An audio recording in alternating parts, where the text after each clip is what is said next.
Amerika Birleşme Agentligining tekshirish dokumentida ko'rsatilishicha, Xitoy doiralari Sharqiy Turkistonda Uyg'ur va Qozoq qatorliq millatlarga qarata planliq tug'ut tadbirlarini kuchaytirayotgan bo'lib, ayollarni majburiy bola tushirishga va tug'ut cheklash operatsiyasi qildirishga majburlamoqda. Amerika Birleşme Agentligining tekshirish dokumenti Xitoyning hukumat hujjatlari, statistik ma'lumotlari va qo'lga ilingan Uyg'urlar va ularning oila tavobatlari bilan elib berilgan suhbat xotirasini asos qilgan. Tekshirishga qaraganda, doiralar qarorlik holda tug'ut yeshirki Uyg'ur ayollarining homildor yoki emasligini tekshirishni talab qilib turadi. Ular yana tug'ut cheklash va homildorlikdan saqlanish tadbirlarini yo'lga qo'ygan bo'lib, hatto 10 minglagan ayollar uchun bola tushirish operatsiyasi qildirgan. Dokumentda ko'rsatilishicha, Xitoyda umumiy jihatdan tug'ut cheklash halqasi ishlatish va homildorlikdan saqlanish operatsiyasi yaqinqi yillarda azaygan. Ammo bu ishki son Sharq Turkistonda tez sur'atda oshmoqda. Birlashma agentligi yana ko'p farzandlik bo'lishning jazo lagerlariga qamishining asosli sabablarining biri ekanligini bayqagan. Qozoq ayol Gulnar Amirzakning Birlashma agentligi aytishicha, 3-bolasini tuqqandan keyin doiralar uningdan tug'ut cheklash operatsiyasi qildirishni talab qiladi. 2 yildan keyin hukumat xodimlari uning uyiga kirib, uningga 20 ming yuan atrofida yuqori sommalik jarmani ta'limini ko'rsatdi hamda uni 2 dan ortiq farzandlik bo'lgan deb ayblaydi. Agar jarmani to'lamasa, uningmi erida qayta tarbiyalash lageriga qamaladiganligini aytadi. U intayin qiyin ahvolda qoladi. Keyincha qarz elib jarmani to'laydi va orqadan Qozog'istonga qochib chiqadi. Yana bir sobiq mahbus Tursunay Ziyovuddinning bildirishicha, doiralar uning hayzi to'xtag'icha uningga noma'lum o'kil urdi. So'roq jarayonida har qatim soqchilar uning qo'rsig'i tepib, oxiri uni tug'mas qilib qo'ydi. Ba'zi mutaxassislar buning nopis siyosati orqali pardalangan irqiy qirg'inchilik ekanligini ko'rsatdi.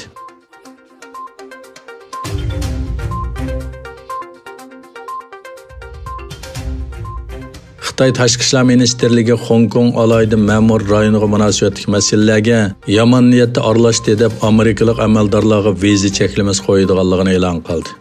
Ministerlikning bayonotchisi Zhao Lijian Beijingda o'tkazilgan qarorlik muxbirlarni kutib olish yig'inida Amerikaning Hong Kongning avtonomiylik qurilmasiga ziyon yetkazgan va kishilik huquqiga daxl tarz qilgan Xitoy Kommunist partiyasining amaldorlari va ularning oila tavobatlariga viza cheklimiz qo'yganligi haqida to'xtaldi.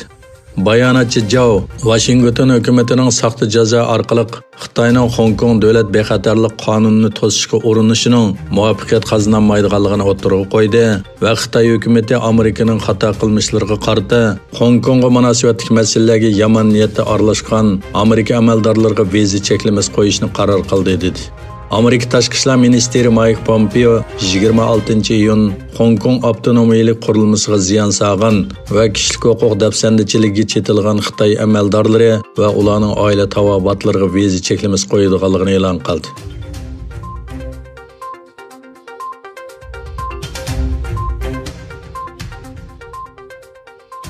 Dünya Səhiyyə Təşkilatının baş direktori Tedros Adhanom Xitoy virusining tarqalishi to'g'risida kishini cho'chitadigan so'zlarni qildi. U mundaq dedi: "Eng yomon ahvol tehi yetib kelmadi. Buni deganligimdan azoblanaman. Ammo biz bundaq muhit va sharoitda eng nachar ahvolning kelishidan ansiraymiz." Adhanom garchi nurg'un davlatlarda ilgirlashlar qo'lga keltirilgan bo'lsa-mu, lekin virus yuqumining dunyo miqyosida davomli kengayayotganligini, 10 million 100 ming odamni yuqumlantirgan virusning hozirgacha kam deganda 502.634 odamning joniga zamin bo'lganligini, tadbirlarning bo'shashtirilganligi uchun hamma ishning ikkinchi to'lqin sifatida qayta yuz beradiganligini aytdi. Dünya Səhiyyə Təşkilatının müdiri dushanba kungi yig'inda so'z qilib mundaq dedi: Davlatlarning iqtisodini echishga boshlashi bilan virusning tarqalish sur'ati va yuqumlanuvchilar soni oshdi.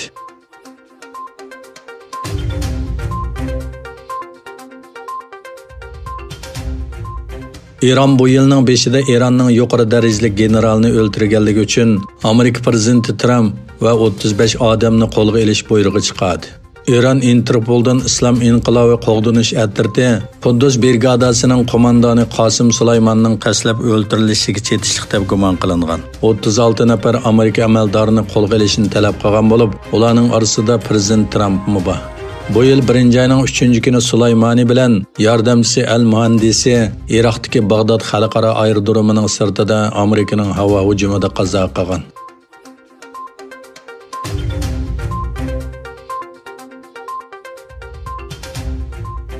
Afg'onistondagi bir bozor raketa hujumiga uchrab, 23 fuqaro qazo qildi. Xilman o'lkasi hukumati Koxni bozori rayonining oldi bilan 4 raketaning hujumiga uchraganligini, ondan bomba elib mangan mashinaning kishilar to'piga besib kirib portlashni keltirib chiqarganligini bayon qildi. Dastlabki statistikaga qaraganda, hujumda 23 fuqaro qazo qilgan. 15 odam yaralangan. Bayonotda buning Talibanlar tashkillagan hujum ekanligi o'tirg'a qo'yilgan. Ammo hozir hech qanday tashkilot yoki shaxs hujumga mas'ul ekanligini e'lon qilmadi. Egilnishicha, Xilmand o'lkasining Sanjin noyisining ko'p qism joylari Taliban tashkilotining kontrolida ekan.